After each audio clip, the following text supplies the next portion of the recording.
Hey everyone, and welcome to this new tutorial with me, Featurecast. And this time I thought I'd look at something different. There's a lot of tutorials out there that concentrate on the bass, the drums, the usual kind of processes, and you can obviously see the ones that I've done on that subject, but I just wanted to think and try something new, particularly in a video that I've never seen before, I guess. And I came up with the idea of showing you how I master my DJ mixes.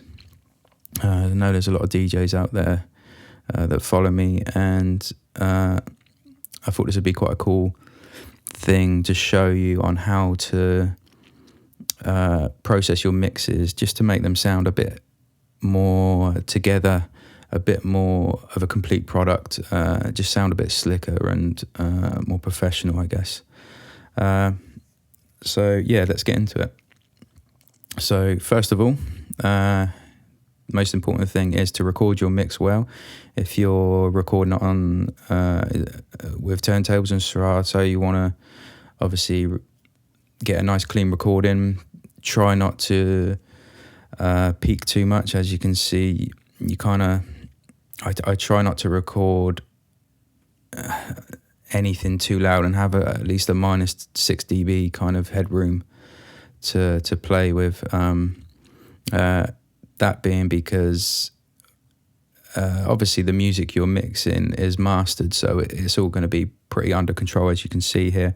But when you start adding little bits, or you start adding scratching or acapellas or things like that, this is when you get things like this happening, with the levels start piling on top of each other, and you start getting all these peaks and extra bits of volume that you don't particularly want.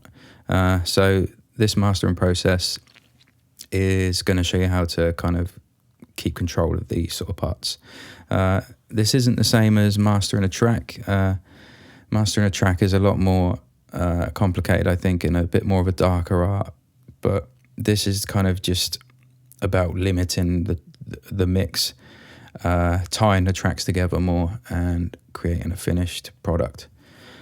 So first thing you want to do is import your mix.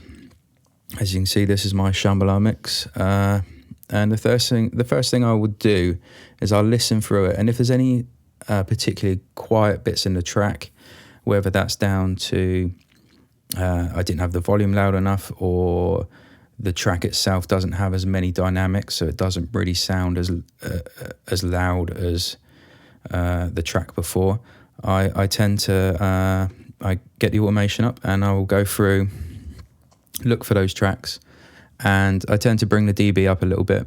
You don't want to do it too much, because then you're going to start like pushing stuff into the limiter and distorting it and creating lots of horrible things. But you can just bring it up a little bit, but just always bear in mind that, you know, if you mixed a hip-hop track next to a dubstep track is going to sound a lot louder. It's just the way it is, because it's got so many more dynamics, and it's, you know, that's not the way hip-hop's made. So it can be about your track selection as well, and what you put next to things, and how you build your mix, and so on. But just keep that in mind. And if there is any little things, as you can see, I've added a few more volume automations, particularly at the end here. This was the Stevie Wonder track, I think, and obviously that's a really old funk track, so that's not very loud at all.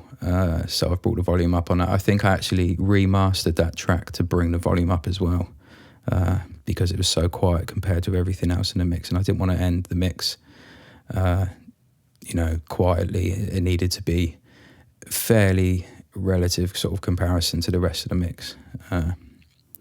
So once you've done that, it's about using some plugins, really. And my favorite plugin to use is Ozone 5. Don't worry if you don't have this. You can use other EQs, other compressors. They all do the same thing. I just like this for two reasons. One, it's all in one box, and two, it still has the reverb plugin, which we'll come to in a minute. I'm pretty sure Ozone 7 doesn't have the reverb plugin. I'm not sure. I could be wrong on that. So basically, I keep it in the same effects chain as on here. Equalizer at the beginning, just to roll off any of the bottom end, which may have been re-added by putting in scratching or acapellas or anything like that. And a roll a bit off the top. Anything over 18, I guess. Then that's it. That's all I need on there. Then the reverb. Now, the idea behind the reverb is to add an element to the mix that kind of runs throughout the mix and helps tie the mix together. This is my thought process behind it, and this is why I do it. It's not necessarily the correct thing to do, but there's no rules in music as far as I'm concerned. So if you think this sounds right and you like the idea of it, use it, or use part of the idea and adapt it to how you want. So basically, I have the theatre reverb, which is a very short reverb. I always put the pre-delay up a little bit, and up here is basically where you want to roll the reverb off. So if I play it wet, you can see there we just got the top end. We'll come down a bit. I normally take it down to about 250, I guess. It's probably a good number. And then it's just about personal taste, where you would like to, how much you would like to add, basically. Me personally, it's anywhere between 10 to 20. So if we go halfway for now. And again, it's a very subtle thing, but as with most things in production, it's all these subtle things that you add that come together to give you that end result. So it may be something that you don't even notice in the mix, but it may be, or you may notice it. I mean, I particularly notice it when I've got headphones on, but then again, I know it's there. Again, it could be a subconscious thing that just helps your brain subconsciously hear it throughout the mix and just help tie the mix together. So that's my thought process behind it, and that's why I use it. The next stage is the dynamics. So obviously when you're using different tracks, generally they're all pretty much EQ'd the same, I guess, but you do have the odd track, especially if something's not been mastered very well, that may have a lot of top end or too much bottom end. And there's, I guess if you're a professional, you're putting out a professional mix, I'm assuming they would then get the mix and then chop it up into individual tracks and re-EQ those tracks. Or they would use some kind of automation to adjust the EQ as the mix would play. And you could do that. And that's a pretty cool way to do it, I guess. Same with the volume, you would just have a top end EQ and adjust it throughout the mix. Say this bit here was too top end, you would bring it back down and then put it back up again. But I'm far too lazy for that, so I just use a multi-band and I split it into 4 bands, and I concentrate mostly on the top end, I guess, because that's personally what I notice the most about mixes, if there's too much top end in one track and not enough in the other. And I guess I kind of look through my mix for the part that's pretty top endy, if there is one. And basically I have very low ratio settings on each of the compressors, as you can see, and pretty slow attack settings as well. Some of you may think that's not very slow, but compared to what I normally use, that's pretty slow. And basically what this is about is just, if I play a part of the track and I'll just solo the top end. Let's take this bit here because this is particularly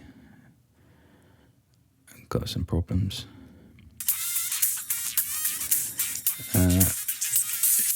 So as you can see, I've set it so we're just starting to get the compressor to work on that top end. As you can see, if I bring it up, bring it back down, it's just starting to clip it very subtly, not too much. And basically I'm going through and I'm doing the same for each band. Same there.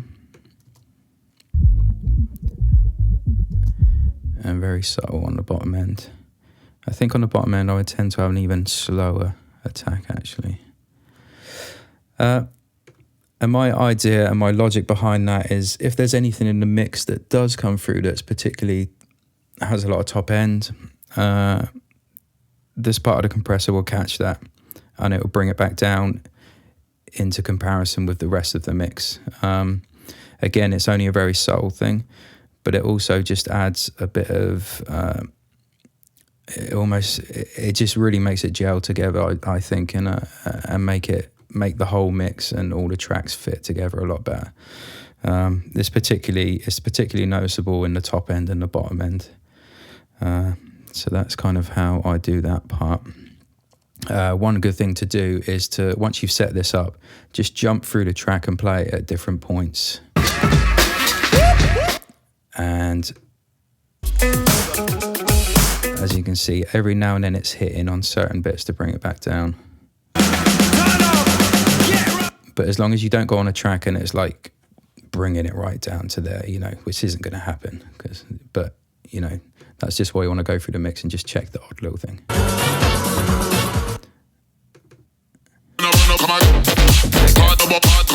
Again there. And see, on that particular track, it's not bringing down any top end, but it's starting to work on the bottom mids and the bottom. So that's trying to bring it back into line with the rest of the mix, and that's hopefully why. That's basically a quick way of doing it, I guess. After that, we've got stereo imaging. I have the bottom end there, and I took so this bottom end section goes up to 165 hertz. Anywhere between 165 and 200. And basically what I'm doing is I'm turning that straight to mono because there's no point having any stereo sound or stereo imaging at that frequency. Again, all these tracks are masters, so they shouldn't have, but you'd be quite surprised at how many tracks do tend to have a bit of stereo imagery, if that's a word, image, down that end, and there's no need for it, so just to get rid of it. And then again, these other bands is about adding some more stereo image into it. Again, this is down to taste, but me personally, I like to make my mixes a little bit wider. It just makes them sound a bit bigger, and again, it's another thing that kind of ties all the tracks together. As long as you've not got a track in there that's like super crazy wide, you know, and you're then making it even wider, which is just going to start causing issues. But I tend to add like a little bit to the kind of top mids and a little bit more to the tops, and then the bottom kind of mids, maybe like a few percent, if that. And again, this is different for each mix. Sometimes I've not added any. I think for this mix, I did add, that was roughly the settings I added for that. And then after that, we go to the limiter. And for the limiter, basically, it's about just clipping the top, not pushing it too hard. With all these other plugins and the automation that you've put in, this should keep it all pretty level, and then the limiter is just about just keeping that top end, that top maximum volume, and just clipping it slightly and keeping it all under control. So what I tend to do for this is I pick a particularly loud part of the mix and I'll play it.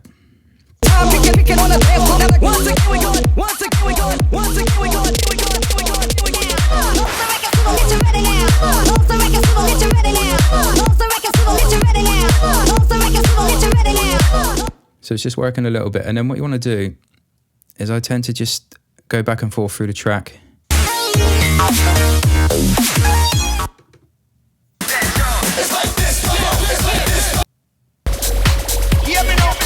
And make sure it's only clipping slightly on everything.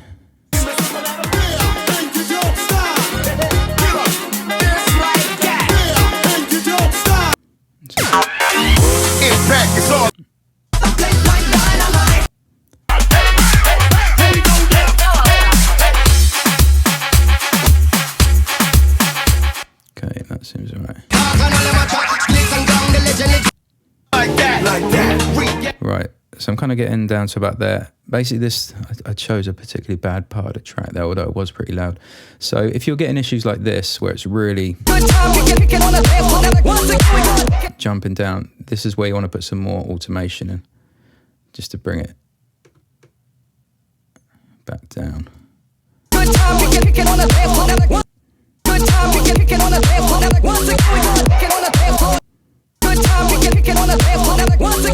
There we go. So it's just not so extreme, because obviously if you start getting too heavy with the limiting, it's just going to start distorting, and everything's been limited already, so you don't want to start going too crazy with that. And it's just about trial and error, really, just kind of checking the odd track here and there and make sure the limiter's not jumping down too far. For setting wise on this particular limiter, I keep it transparent, and I use the IRC 3, which just sounds brilliant. It sounds brilliant on anything. And keep it transparent or to very slow, so it's not noticeable at all. And then put the transient recovery up slightly. And that's it. And just go through, like I say, and just check through the mix. Make sure nothing's peaking too much. Just check with your dynamics. Make sure nothing's really peaking down there too much. And as long as everything's working quite subtly, and like I say, if it isn't, just adjust some of your volumes here, and then yeah, you're good to go. And that's how I master off my mixes. And then obviously you just want to export it in MP3 or WAV, whatever you want to do, and upload it.